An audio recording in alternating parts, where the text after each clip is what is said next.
So, what? How did you learn about the doing a results inventory, and how did that come about?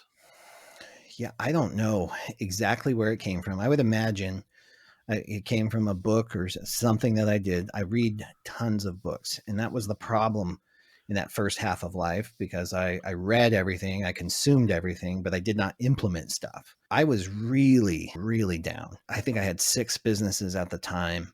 Five of them collapsed. They were big endeavors. I had family who had invested money. I had friends that were involved in it. I had a relationship at the time that was really rocky and it crumbled all at the same time.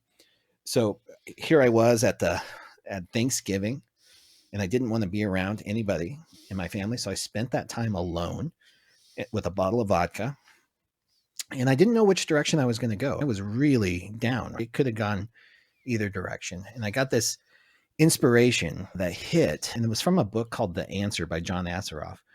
But he has this gap analysis that you do for business. But I was like, I'm going to do this for my life. This is my results inventory. Here's what I want. This is what I thought I was smart enough to create. And here's what I've got. And what's that gap and difference? And it was like the Grand Canyon of gaps.